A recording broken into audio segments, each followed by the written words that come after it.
Many thanks for staying tuned. It's still the conversation here on Lagos Television. Now, every 3rd of December is marked as the International Day of Persons with Disabilities, and the theme for this year's celebration is amplifying the leadership of persons with disabilities for an inclusive and sustainable future.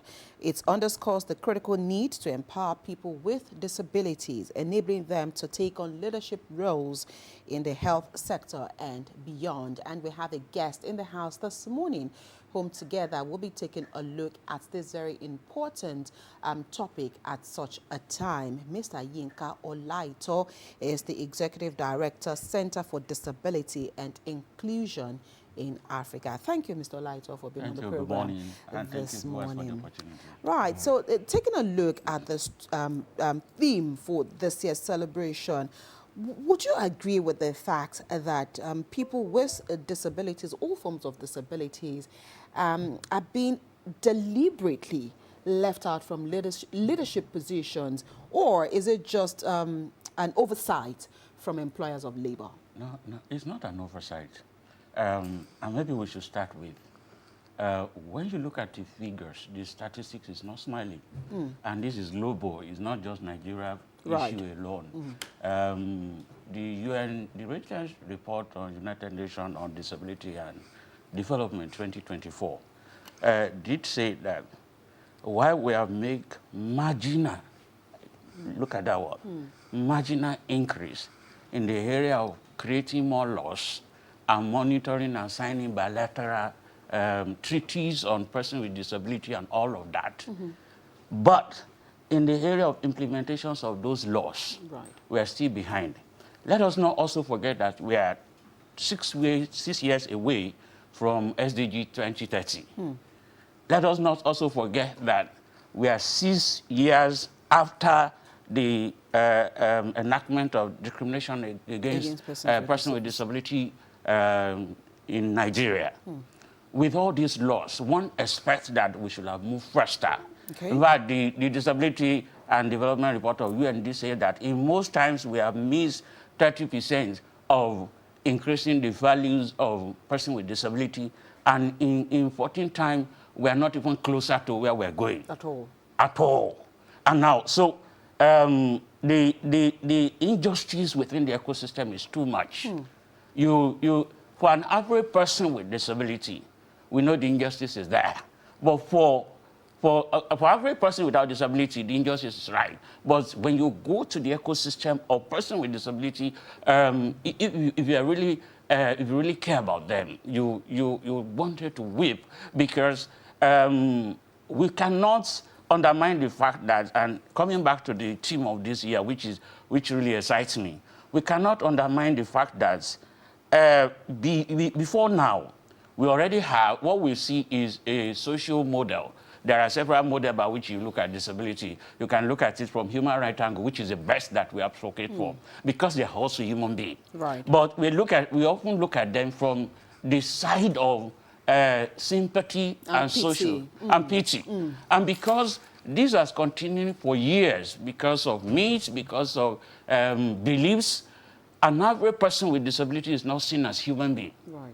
And therefore, they are seen as relegates of the heart, people who should not be pushed forward. Right. Even their own family members are not proud of them. So you cannot develop any form of self-esteem beyond what you hear every day. Right.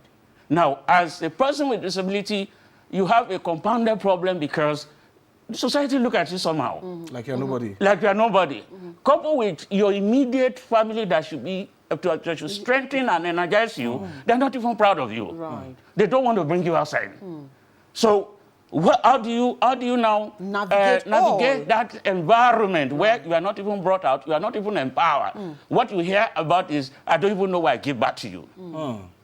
So when you hear that constantly, how do you develop a level of self-esteem? Right. How can you shoot out? How can you position? Meanwhile, statistics have also shown that an average person with disability, they are very creative and innovative, because nature has a way of empowering you beyond what is missing. So you find out that most of them, can really become leaders. But what they have had, the kind of attitudinal position that we have from even with their immediate family is showing that you are nobody. Right. So somebody who hear that constantly, and what we hear every day has a way of influencing us. Right. More importantly, even if you try to go out there, I remember where going, because that was what brought me into in the media full time, but my passion into this is because I remember I wanted to go out like a normal boy and not be seen, just walk in and walk out.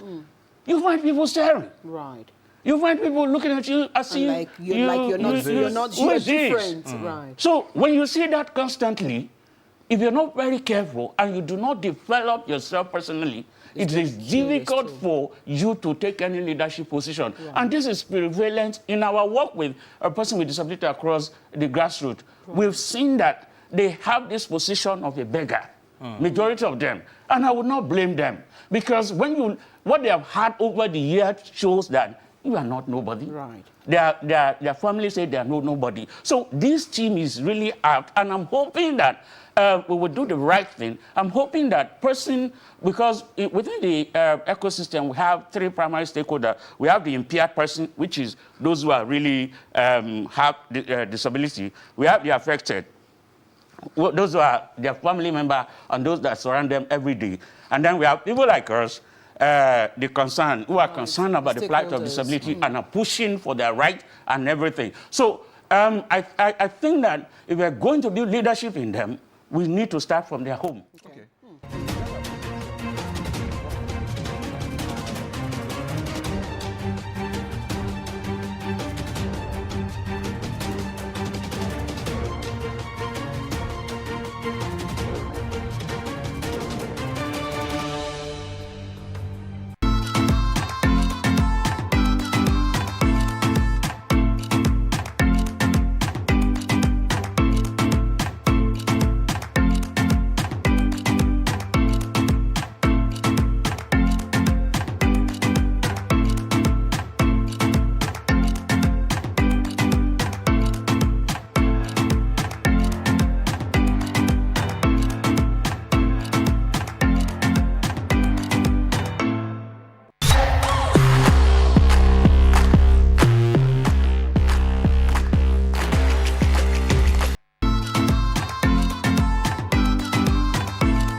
Thank you so much for staying tuned. It's still the conversation here on Lagos Television. We sincerely apologize for that break. It was due to a technical hitch. We'll now go back to the conversation. Ajibola Ojoshola was about to ask our guest a question. Ajibola, you were saying? Okay, so I was going to ask you that if that had been the trend over the years, what kind of conversation are you having with major stakeholders to change the narrative? And are we really enforcing the Disability Act of 2018 in Nigeria? Thank you for that question. One of our cardinal projects is engaging with policymakers.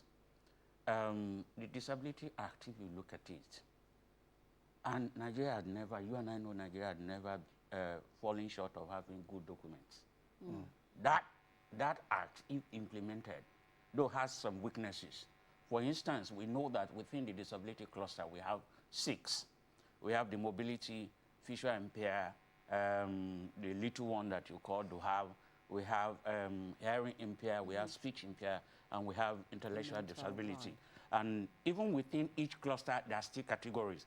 For instance, intellectual disability, you have the autism, you have the mental issues, you have all of that. Right.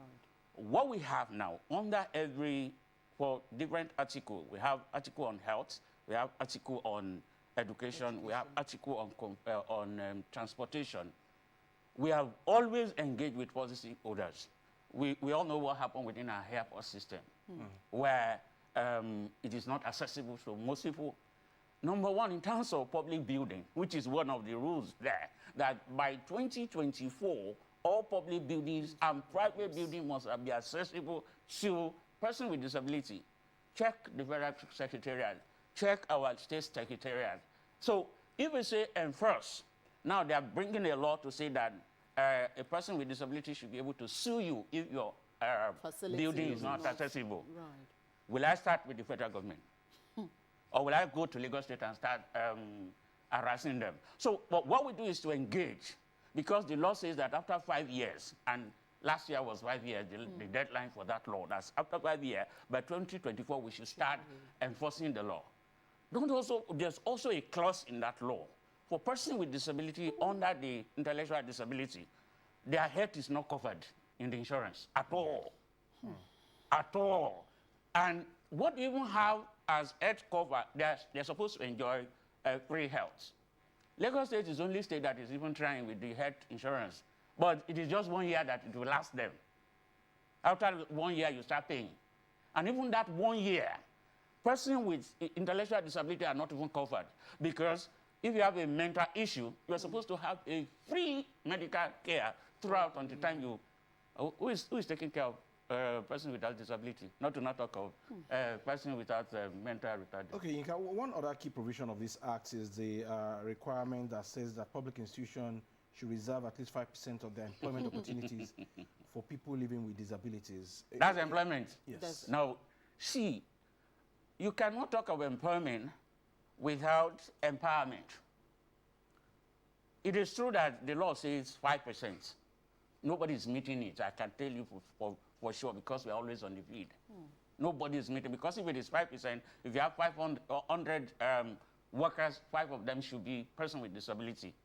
But the problem is, what quality of education are we giving to persons with disability to empower them to be able to take the job that is there? So we must start from there. So education is the first thing. But unfortunately, the few that had even try to get education, because I know a lady who says she has 2 masters. She's visually mobility impaired person, so that means she uses wheelchair. That oftentimes when they interview her on the phone, they feel all the interviewer or the panel will feel excited. But the moment they see her, and now you will hear, we will get back to you that for 11 years nobody got back to her. Wow. So you continue to find discrimination everywhere. There's something I want to talk about in our new podcast about digital discrimination of persons with disability. Even when you want to follow the digital recruitments. Right. For visually impaired person, do you think about them? For hearing impaired person, do you think about them? For visually impaired person, we have 3 categories. We have low vision, we have technically blind, and we have people that have color issue, only color blind. So, and your website, how accessible it is for an average person that is visually impaired, particularly those that are technically blind. A low vision person still can still see a little and can move around. Right. But there are people that are technically blind, and it's not their fault. It can be something that happened when they were within pregnancy time, and it can be something that happened along the line. Right. What I usually tell people is this. Everyone is just one accident away from becoming a person with disability. One accident away or one disease away. Because I've seen somebody who grew up to 25 and then he lost his sight. Now, why are we not thinking along that line that I'm just one accident, nobody pray for accident. Right. I don't pray for one. But then it can happen. But it can happen. So The 5% allocation, we are not there. 1% is not even guaranteed. And even when that 1% is guaranteed, what is the facility accessible for me to work? Okay. Because that's another thing. That one of the problems why employers are not even looking at their site is our buildings are not accessible. Aside from that, what it takes to actually hire a person with disability, you have to provide the digital tools. inclusive environment for that person, particularly if it's a visually impaired person. You need braille, you need screen magnifier, and all of that. Sometimes we say because somebody is hard of hearing, because we have hard of hearing and we have people who can't even hear at all. And recently in Abuja, we were in one conference last week, and I was shocked. As much as we have been on the field, I've not seen a person who is both blind and deaf. Wow. And so his own sign language is still at another dimension. Wow. Because you're taking care of two different things entirely. Technically blind and hearing impaired. Wow. If you have one, is a major issue. If you have one, who is even taking care of you? You have two. Okay, Yinka, let's look at, I mean, you've now explained to us that, you know, getting a job is even the biggest barrier. But for those who even have the job at the moment, talking about persons with disability who are currently employed either in government agencies or private facilities, how are we addressing the issues of stigma and discrimination at ensuring that they achieve their potential in those leadership roles that they Let me assure you get that to? if you find an organization who stick their neck to give you a job, and they know that you are a person with disability, they make, at least we should clap for them. Clap for us. We have three. Okay, that's fine. I know that's why we always, because we go to media house to tell them about being inclusive, inclusive media house. Because I cannot preach what you are not doing. Thank God that you are doing that, and I see that most media houses are actually responding. But the fact is, beyond just ticking the box that we are inclusive, because that's what most organizations are trying to do now, that we are inclusive. We have one, we have two. Do we give what it takes? Have you thought out the process of making that person effective? Now, I was sharing yesterday about being, is environment digitally inclusive? If you hire a hard of hearing person, do you give him something like magnifier, personal magnifier, and some of the things that will make him, when you talk to him, he can hear quickly? Right. Okay. If you hire a visually impaired person, do you give him access to the right technology like braille, like screen reader, like magnifier, and all of that? Now, let me give you an instance. We are pushing a case at the Federal Secretariat. You know, they hire just because I think they just to take the bus. Now, they now post that guy to his office is on 5th or 6th floor, mobility impaired. The lifts are not working. Oh, God. So oftentimes that guy does not go to job. They just say, stay at home. They've moved to PT and social model. Just stay at home. Can that person move from one level to another if you are staying at home? Well, we know that it is possible to work remotely. But do we have what it takes to work remotely here? We try. We are trying. But like I said, marginal progress, not significant progress. Okay. So if that's the situation now, politicians do come to you, engage your society, engage your groups when they are campaigning for elections. What kind of engagement are you having with them? Because I've seen some African countries wherein you see lawmakers that are disabled and they are politicians, but that is not happening here yet. Yeah, you know, one thing happened, was it the last election of the previous one? The guy that was running for PDP in Niger State was a person with disability. And I think the President Imo or one of these is person with albinism. That is a little bit better because albinism is just that your sight is not really working at the perfect, well, we don't say perfect because that is ableism. And ableism is trying to apportion what is normal to your body part and say, this is what is normal. So if I cannot see long, I'm abnormal, and that's ableism. But let's just forget about that. We're saying about what politicians are known to come and tell you. See, we were having a conversation yesterday that the population of persons with disability in Nigeria is 35 million. Now, the last general election, the total voter was not up to 35 million people that voted. Go and check your record. Or the person that won did not get up to. So, unfortunately, person with disability themselves are not united. They are still battling with what to eat, what to eat, what to wear. And you see, in the hierarchy of need, when your level of sustenance is what to eat first, it's difficult to think about influencing the. So people like us, CSO, we try to talk about these issues. You also find out that sometimes when we want to organize empowerment workshop for them, they're asking you to pay to bring them. And nobody can blame them because they do not have that money. So I think the first thing to do, the first step is let's begin from empowering them, particularly those in the rural places. Lagos is a good place. See, when you see an average person with disability in the rural places, you know that this is real life poverty. An average Nigeria is not under the person with disability, because that's what we use. We don't say normal person and abnormal. So, and a person without disability mostly is living under 2,000, $2 per day is now 3,000 plus. Now, if person that can walk around, jump, is living on that. Person without disability depend on somebody else, majority of them, except people who are not zero mobility. Because when you talk about person with mobility impairment too, there are still category. You see, there are different challenges within each cluster. Right. If you are a person with disability and you can use crutches or something, you are still better than a person with zero mobility.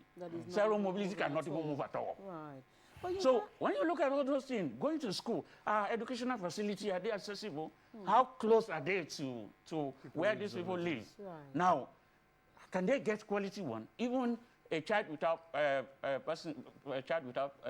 disability is not even getting quality education. But are we getting to that level where would also begin to boost the ego of persons living with disability?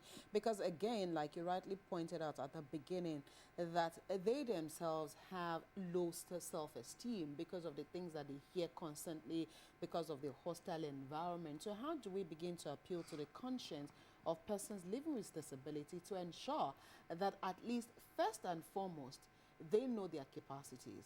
They go, for those goals, so that when those opportunities arise, they also can compete favorably with their peers. One of the projects we do is rural empowerment of persons with disability, because we don't want to concentrate in Lagos alone. Lagos is even an urban center. Until you get to the village, you will feel it. So we go around, but there's limits to what we can do. Right. It depends on the funding that is available. Because when you want to move from Lagos to interior of Oyo State, you will not speak in tongue. We will have to buy our fuel and all that. So we do what we can do within our energy, within our confinement. Our board of trustees who believe in us give us this little support, and then we seek funding here and there to do our work. But the gap is there. I'm talking of 35 million population in Nigeria. So, but one of the goals this year is make sure that we go back again and again and again and again. If I live here, we have like 2 or 3 places that we will need to touch and say, hey, start with self-confidence. Just believe in yourself first. Because that was the first thing. The environment will make you to disbelieve, to have a negative belief in yourself. I had to grow out of people staring at you, people out there. I said, see, but I remember, fortunately, I have parents that believe in me. That's one thing that I appreciate. They are late now. My mom particularly will say, you can get there. She won't say any more than that in Yoruba. You can get there. Just maforiti. Just be pushing. That's our word, and I will never forget. So each time I face obstacles, I say, my mom told me that I can get there. Today, things are changing. I have opportunity that some person with disability don't have. Right. I have opportunity to travel to places, talk at different level, and sometimes I say, thank God for my mom. Who believe in you. Okay, there was a particular news item that filtered in yesterday from the National Population Commission saying that they are going to conduct digitized census so as to be able to have a good data of people living with disabilities in Nigeria. Would that change anything at all? Well, let's see whether it can. I'm not that pessimistic about anything. There's possibility. Like I tell you, if you look, if you check the document and whatever it is that's led to this, you will see there's a fine document that can really work. Last week we were talking about digital identity of Nigeria, building an inclusive digital identity. And the number of people they invited, I say, how many persons with disability, particularly those that actually can speak for them? Because we have persons with disability, though they are minimum. I know somebody who's working in World Bank earning like $3,000 and all of that. But those are privileged few. He was able to have a PhD in policy and all that, through Chefney and all that. He grew up in Lagos, not in my village. So if you grow up in a rural environment, it had insult upon injury, like one of my teachers would say to you. But it is possible if we are really deliberate. It's about strategy, it's about intention. If they are intentional and they say, we can do it. See, Nigeria have a we can do it if we want to do it. But do we have the political will to drive that? That's my concern. So Okay. I'm not, I'm in between. You're not too excited. I'm not excited. Okay. Before we wrap up this conversation today, in line with the theme of this year's or commemoration, let me not say celebration, commemoration of this day, and looking at leadership for persons with disability, how do we also ensure that there's equal access to quality, to uphold the rights of persons with disabilities in line with the SDGs? Number one, we need to begin to look at issue of disability and inclusion from human right angle. Okay. And not from the angle of pity. Pity. Okay. Is this person a human being? Yes. What are the fundamental rights of human being? Whether you have disability or not. Right to education, right to health. If I talk about right to health of person with disability, we can't finish today. Because when you go to the hospital is expected to have social workers who either understand sign language or can speak to you, a visually impaired person. The hospitals are not, first of all, accessible. And so most of them don't even go. So there are human rights in terms of health. And the one that gave me kind of concern too much are reproductive health of girls and women with disability. Those set of people are abused. If they dare go to the hospital, you hear, one or two low you too, you are getting pregnant. Like, are you not human? Like, as he being a person with disability as a lady, remove you from human configuration of reproductive whatever. So when we look at it, the first thing to do is look at issue of inclusion as a human right thing. We must also understand that there's no inclusive or sustainable society without people with disability and inclusion. Right. There's no justice, there's no equity without equity and justice for person with disability. And then we must begin to position people who are passionate about person with disability, real inclusion, not people who are speaking lingo, because we have people who like to speak lingo. I have also seen that even the disability law demand that there should be an agency. At the national level, we call it National Commission for Persons with Disability. We were talking last week. For a population of 35 million, the annual budget for 2024 was 4 billion. What would that do?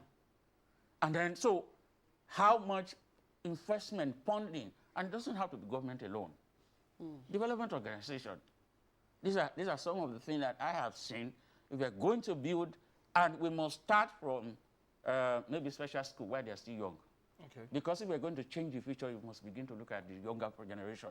Right. What we have as older person with disability now, we might likely not be able to change a lot. That's why special schools and all those places need to. And technology is helping. There are a lot of AI tools that you can use. In most of those special schools at primary and secondary level, they don't have teachers. But AI can be used now to do a lot of things. If you take it to the class, teach them, let them know, but it is well. Okay, Inka, a very fast one before you go. Your mom was able to encourage you while you were still growing up. There are some parents now, they have children with disabilities, and the way and manner they talk to them, they are not proud to flaunt them before the public because of the stigma in the society. What say you to them, for those who are watching us right now, so that they can at least encourage these children to become something reasonable in future? There's one thing I will used to say. What is the mental state of health of the parents? Because somebody who had not eaten, and to raise a person with disability is not small money. I'm telling you, depending on the nature. If it is just mobility issue, that may be manageable. It's not costing money. But for a parent of a child with intellectual disability, autism, and all those things, you need money. And so the woman has not eaten. And you know, in most cases, except in few cases, the fathers become absentee. So you only have the mother, a mother that is not mentally stable. He will get angry, she will flare up, and then she will do a lot of things. So I think what we can do now is have a community of the affected and speak to them every day. Right. You can do it. And if you can do it, you can transmit that energy to the child. All right, so community support is also very key here. That is what Yinka is saying. Yinka Laito, Executive Director, Center for Disability and Inclusion in Africa. Thank you so much for Thank you for the to be opportunity here on the program today. If you can do it, then we need to speak to those children, speak to their hearts, speak to their conscience. All they need is show of love, understanding, and commitment to lift them to that very height that they intend to go in life. Thank you for watching this segment of the program. We'll take a quick break. The conversation returns shortly.